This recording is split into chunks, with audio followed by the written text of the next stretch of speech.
This is your time to shine. I went to my Instagram and asked everybody, what is the worst decision Triple H has made so far taking over the main roster? And we've had some interesting answers. Some are very justifiable, I will say. Other ones, not quite sure. Now, if we're being realistic, Triple H is not perfect. Vince wasn't perfect. Shawn Michaels as a booker isn't perfect. Tony Khan isn't perfect. Like, Eric Bischoff wasn't perfect in WCW. No booker is really like 100% perfect. They're going to make mistakes. They're going to do things that you don't agree with. And I think since Triple H has took over the main roster, he's done a decent job. Could things be better? There are definitely things he needs to improve on and things that could always be better. 100% I agree with that. But these aren't my takes. These are your takes today. So if you want to be a part of more videos like this, make sure you follow my Instagram to look out for my Instagram stories. And today, it's going to be spicy, man. Let's get into it. As always, make sure to subscribe, like, share, comment below, and turn on all notifications to be updated with all pro wrestling content related right here on this YouTube channel, and to be updated when we go live for the No Name Wrestling Podcast, which is also right here on this platform, and the No Name Wrestling Podcast YouTube channel. So make sure you guys go subscribe to that. All right, we're starting off with Jay Aries, and I have to 100% agree with this one right here. Wasting Austin Theory's cash in on an open challenge was crazy work, if you ask me. I don't know if that's Triple H's worst decision since taking over the main roster, but the fact that you had Austin Theory win Money in the Bank, which Vince was still around when that happened, right? And Roman Reigns was still double champ at that time as well, so him having the Universal and WWE championships wasn't helping Austin Theory's case where he was going to have a successful cash-in on Roman at the Tribal Chief peak.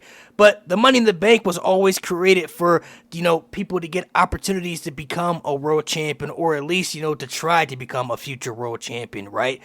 They had this man cash in on the mid-card title. The United States Championship has a Money in the Bank cash in. Mind you, Austin Theory, once again, like you said, didn't have to cash in. It was an open challenge. He could have just walked to the ring and got a free match for the United States Championship, but instead, he cashed in and lost, man. That might be, honestly, no, that is the worst Money in the Bank cash-in of all time for those reasons. This is another good cook right here, if you ask me. Putting belts on wrestlers and having them not defend them, bro. How many times did JD McDonough and Finn Balor win those tag team titles, and how many times did they defend them? Julia, when she was United States Champion the first time, barely wrestled on TV and defended it. Io Sky, when she was Women's World Champion, barely on TV and barely defended it. I don't understand the concept, unless you're like Cody Rhodes, or unless maybe you're like CM Punk or like a top champion where you're going to be like in the main events of WrestleMania and stuff. Maybe you'll have a good presentation as a champion. But other than that, it's always good when they have the builds for superstars to chase the title and achieve that ultimate goal. But they really fail a lot of times to execute proper good champions on the roster. The United States Championship probably is the only successful one because they have the U.S. Open Challenge. So it's been working very well over there. But man, there are so many people that have won titles over the years before Triple H even took over who were barely doing stuff with the titles. Gotta call Big Cap on this one, man, because majority of everything is crazy if you ask me. Triple H has done some good on the main roster. I thought the tag team division on SmackDown with the Profits and everybody else involved was good. The bill with Rock, Cody, Roman, and all that stuff, that bloodline angle to Cody finishing the story, that was good. For being honest, the Judgment Day has been a success as well. I mean, it made Damian Priest a world champion, turned Rhea Ripley into one of the biggest stars on the roster. Dom became one of the biggest heels. Liv Morgan got that world championship run. And, even JD McDonough, would he even be getting TV time if he wasn't in the Judgment Day? Carlito with the comedy gimmick, that was cool as well. Raquel's been looking really good. Gotta say the Judgment Day is a thumbs up. That's been a success, I mean, he's done some good stuff, man. Those are just a few examples. Not everything's been perfect, but he's done some good stuff. Brock Lesnar in general, rage bait, bro. I don't even know how he's back in the company with the ongoing lawsuits, bro. Yes, he's never been convicted of anything, but his name was dropped in active lawsuits, and the fact that he's back in a WWE ring, it's kind of crazy, I'm not going to lie to you. This 1,000%, and I will die on this hill, was the worst booking decision WWE did in 2025. Jey Uso winning the World Championship was not an issue. I did not mind him winning the Royal Rumble. I did not mind him going to WrestleMania to become the World Champion. But beating Gunther by submission, Jey Uso's character was far from credible for that, if you ask me. I don't think Jey's ever won a match by submission in his entire career. And he tapped out somebody like Gunther? the guy who mopped the floor with him like 3 times before that match at WrestleMania, I was not feeling that, bro. I thought that was mad corny. How do y'all really feel about this one, man? The use of Karrion Kross. Now, Karrion got himself massively over with his character work, I will say that, but when that bell rings, it's really hard to find Karrion Kross matches entertaining, and I don't mean that, as, like, disrespectful or anything. I'm just being honest. Like, he had some good matches in NXT, really enjoyed that Fatal 5-Way match. I thought that was really good, but on the main roster, there aren't really too many Karrion Kross matches I'm going to point out that I thought were really enjoyable. Like, he was having boring matches with Sami Zayn, if you ask me. And I think that's a problem, because Sami Zayn has had bangers. He's one of the best workers they've had in the company for many years now. So I'm like, I don't know, man. If you're putting on, like, boring matches with somebody like Sami Zayn, I kind of got to look at that and be like, I don't know, man. Like, that's kind of a problem to me. Dragging out feuds, man. Towards the later years of the Vince McMahon era, feuds could last for a week and then just stop for no reason without any explanation. But Triple H is very, like, long-term booking with a lot of things. Most of the big moments happen on, like, the major PLEs, and I'm starting to be on the side where it's like, not everything has to be that way. If you want to have your long-term stories, I'm totally behind that, thumbs up, but not every story has to be that way. Not every superstar has to be built up that way. Okay, I don't fully see how we can blame Triple H for this, because Vince coming back to run that Raw after Mania, which was atrocious, right? But, like, I don't think that's Triple H's fault. He probably didn't have any say over that. Like, Triple H is just the head of creative. He doesn't own the entire WWE. Vince McMahon owned World Wrestling Entertainment for many, many years. He had the final say over everything and over everybody. So, at this time, Vince was kind of back in, and he probably was trying to, take things over, here and there. But, like, I don't think Triple H is to blame for this situation. See, for me, I agree with this, by the way. Cena turning heel with no follow-up, I agree with that. But I think they should have never turned him heel. That was mad whack, if you ask me, bro. Like, turning John Cena heel during his retirement tour, too little, too late, and I just wasn't a fan of it. I didn't want to see John Cena as a heel in 2025, bro. Like, you could tell majority of the fans, I don't think, were buying into it, which was a whole point for me, too. Like, how are you going to convince the majority of the audience that John Cena's now this bad guy?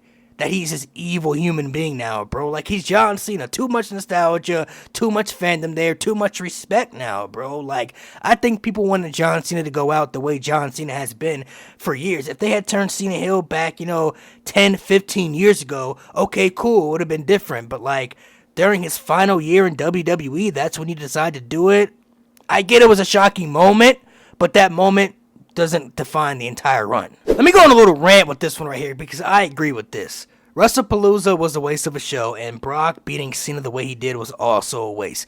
You didn't have to have Brock Lesnar beat John Cena the way he did to kind of build Brock back up. We already know who Brock Lesnar is. He's the Beast Incarnate. He conquers people, Suplex City. That's been his gimmick for over a decade now. We understand that Brock Lesnar is an opposing threat. Just look at the guy. Just look at the guy. We understand what Brock Lesnar is, even though he's been gone for a while. We didn't need him to come back and beat John Cena and have a waste of a match during his retirement tour the way they did that, bro. I have to agree with this for sure. Like, that was a waste. I was not a fan of it. Not pushing Finn Balor. Good old Finn Balor, man. Finn is unfortunately in that what-if category, man. Like, what could have been with Finn Balor? We're looking back like 10 years now. SummerSlam becomes first ever Universal Champion, gets injured, and after that, Vince never really gave him another fair opportunity after that injury. Even when he went back down to NXT the second time and revived his career tremendously, might I add you, came back up to the main roster, and Vince still never looked at Finn Balor as a main event quality guy. And by the time Triple H took over, honestly, I think Finn was cooked. I don't think there's really much Finn Balor could have done that Triple H could have presented him as to make the fans believe that Finn was still that main event guy anymore, because he had been cooked for so long, especially after he lost, as the Demon to Edge in the Hell in a Cell. That was the nail in the coffin. Okay, but we have to be realistic too, man. Not everybody's going to have a top spot. Not everybody's going to be relevant to the product either. Now, Jeff Cobb was one of the best wrestlers in New Japan Pro Wrestling for a while. Rey Fenix been one of the best luchadors in wrestling for a while as well. I think Rey Fenix is going to thrive a lot more once he finally teams up with Penta and the Lucha Bros reunite, because I think it's only a matter of time. I would love to see the Lucha Bros versus the Usos at WrestleMania for the tag team titles, but that's just me. Now he's JC Mateo, and he's in the MFTs and stuff, and he is definitely a lot better than what he's being used as, but You know, not everybody's going to come to WWE and have this top spot or be pushed in a prominent position. That's something that we also realistically now have to also understand. So we talked about the Austin Theory thing. I definitely agree with that with the Money in the Bank. But this person also said anything involving Drew McIntyre. Man, since 2021, y'all, Drew McIntyre has been put in a position where he's been in world title matches to help put over the champions, to help propel them up further. He did it with Bobby Lashley. He did it with Big E when he fought Seth Rollins for the world title. You know, whether he was fighting Roman Reigns for the championship, Cody Rhodes for the title, bro. Like, he got the title at Mania 40, but only had it for like 5 minutes because they had to, you know, make the CM Punk storyline more personal for everything, you know, and all that stuff. But like, Drew McIntyre for years, since 2021, bro. We're talking before the fans even came back to the arenas, to the stadiums. This guy, Drew McIntyre, has yet to have a world championship run in front of the audience that he was robbed of because of the pandemic. I just feel like them putting Drew in these positions time and time again, it's starting to get very repetitive and very annoying because Drew McIntyre is a lot better than that. He deserves a world championship push in front of the audience at least once. Oh, man. Julia, bro. She has lost so much aura. I definitely agree with this. She comes out to just absolute silence. People don't care about her. They're not invested into her. They're just, like, not rocking with Julia. And she's legit, like, one of the best women's wrestlers on the planet. Like, I watched her stuff in Japan, and I know what she can do, and then her presentation in NXT was cool. Even though I always felt Stephanie was going to become the bigger star between the two individuals, that doesn't shock me, but, like, you look at where Stephanie's at on the main roster, okay, not a shocker if you ask me. She's a superstar. I think Julia's also a superstar, but her presentation isn't nearly even close, remotely close to the level of a Stephanie anymore, bro. Like, I'm not going to lie to you. When WrestleMania comes around, I don't know. Julia's making that WrestleMania card, bro, and that's crazy to say. Like, I see Stephanie on that card. Rhea's going to be there. Becky will be there. Charlotte will be there. Julia, I don't really know if she'll be there. Cody has this weird effect. I'm not understanding what people are wanting from Cody Rhodes anymore. Maybe it's the babyface aspect that people just don't connect and rock with. Like, I get the type of character Cody portrays, not everybody's going to fully connect with, but, like, Cody Rhodes has done a hell of a job. Nothing about him has changed either since becoming the champion. His stories were pretty much the same even before he was the champion. He just didn't have the title around his waist or over his shoulder. Like, nothing about Cody was going to change just because he won the title. Not understanding what people are wanting from him. His first title run generally wasn't bad. The AJ Styles stuff was good. The Kevin Owens stuff was enjoyable. He even had a one-off match with Logan Paul in Saudi Arabia. That was good. He even gave Solo Sikoa one of his best matches in the steel cage on SmackDown. Now, the SummerSlam main event, I can feel you on that one. But other than that, generally, there was nothing about his title reign when he was defending the title that was bad or mid or boring. I just don't see what y'all are saying, bro. I'm not understanding it. Like, Cody Rhodes has been the same guy since AEW. Even when he was in AEW and he got booed, came over to WWE, now everybody just loves him all of a sudden. Nothing about him has changed since AEW. So, like, I'm not understanding, like, this switch on Cody from time to time, where it's like 1 minute people love him, then they hate him, and then they're kind of in the middle with him, bro. Like, Cody Rhodes, you know what you're going to get with Cody. You know how he is, you know his character, you know what you're going to get with Cody. You need to pick a side at this point. People need to start picking sides. Not giving LA Knight that Money in the Bank, I will agree with that one, man. 3 consecutive Money in the Banks in a row, and he didn't get one of them? Man, 2023, I felt it was his sign because he was really over it, but you know what? They gave to Damian Priest, wanted to stretch out LA Knight further to give him, like, a bigger hurrah, I guess you could say, to kind of build him up more for a bigger reaction. Okay, fine. That's great, I guess you could say. 2024, he could have won it again, but they wanted to give to Drew McIntyre to propel that story with CM Punk, even though that really didn't need to happen, but whatever, okay. At least we saw a vision where LA Knight was going to become the U.S. champion and beat Logan Paul at SummerSlam, which they did, but those U.S. title reigns that he had didn't really do much for him. I mean, the first one he lost to Shinsuke Nakamura. Yeah, Shinsuke Nakamura, like, that was crazy.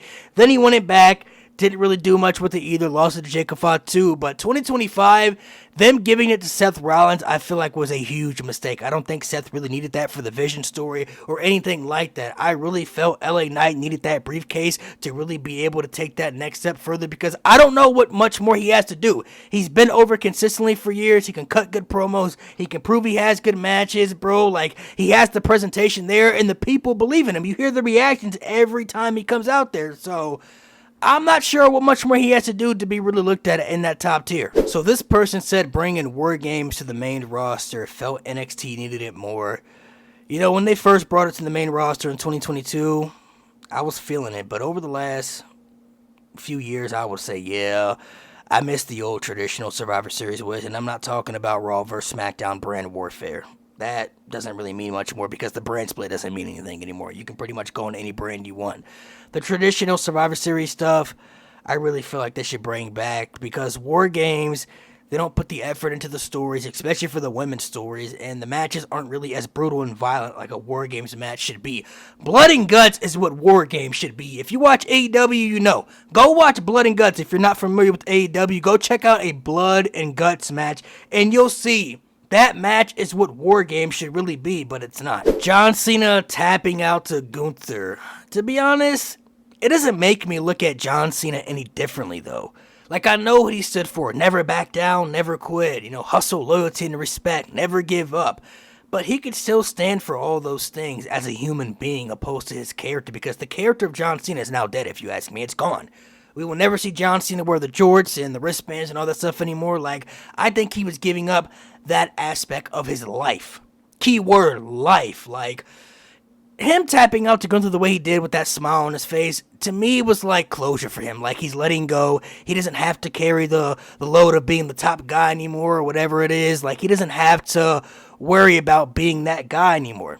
He can let it go and move on with his life, and that's how I looked at that story being told. So, listening to the fans has become an issue now. Now, I will say, there are some fans on the internet that they definitely don't need to listen to, because some people are trolls, or some people just are out of their minds and really don't know what they're talking about. But listening to Cody's, movement, the fans did speak up, highly about that, and WWE made the right call to listen to that, because the right thing to do for Mania 40 was to have Cody finish his story and to not do the Rock versus Roman match, even though the dream match we all been waiting for many years, but the timing wasn't right. It just wasn't right. It's a fact. It wasn't right, bro. Like, the Rock comes in to interrupt this story they already had been telling with Cody for a year. You had him lose at Mania 39 to build him up for an entire year to get back to Roman to beat him for the title to begin with. He wins the Royal Rumble, and he points at Roman Reigns right afterwards. Why would he not go after Roman's championship?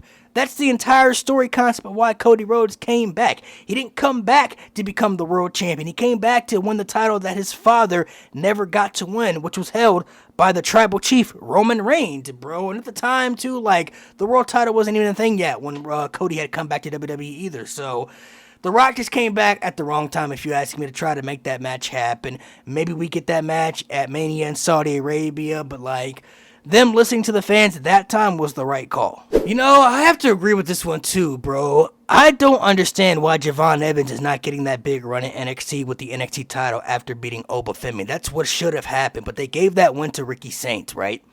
And then Ricky Saints dropped the title back to Oba Femi. They had Javon Evans win the Iron Survivor Challenge, and then they had Javon cash in the opportunity early to lose because of Ricky Saints, which seemed like a little heel turn right there. And we're thinking, okay, Stand and Deliver WrestleMania week's going to be Oba Femi defending the title against Ricky Saints and Javon Evans. Triple threat match. Javon's going to get that big win, probably pinning Ricky Saints to protect Oba. Then Oba comes up to the main roster afterwards, and now Javon Evans becomes the biggest babyface and top star in NXT.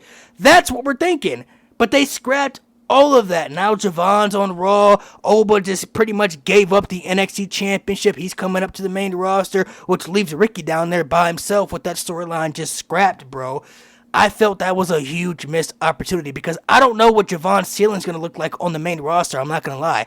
I don't know if WWE looks at him as a main roster guy, because main roster and NXT, very, very different, in case you don't know yet. Very, very different. So I hope Javon succeeds on the main roster. I have no doubt Oba will, but, like, the fact they didn't pull the trigger on Javon to give him at least one run with the NXT title as their top babyface, I really feel they missed the opportunity on that. I think Javon could have had that Johnny Gargano type run, that Sami Zayn type babyface run as champion, but like maybe even better. Man, you know what? It's all love at the end of the day, whether I agreed or disagreed with your take. All love at the end of the day. I definitely appreciate people for participating in this. If I didn't get to your answer, I do apologize, but don't worry, we will do more videos like this for the future. Let me know in the comment section below maybe some questions you would like me to ask on my Instagram stories that you want to be a part of, or we can revisit this Triple H question again. If your answer didn't get to be a part of this and you want your answer to be a part of it, I can always revisit this question and take other people's answers as well. If you're interested to check out more wrestling content though, right here on this page, you're in luck because you can click the video right here. If you're interested to check out the podcast that I'm a part of, the No Name Wrestling Podcast, you're in luck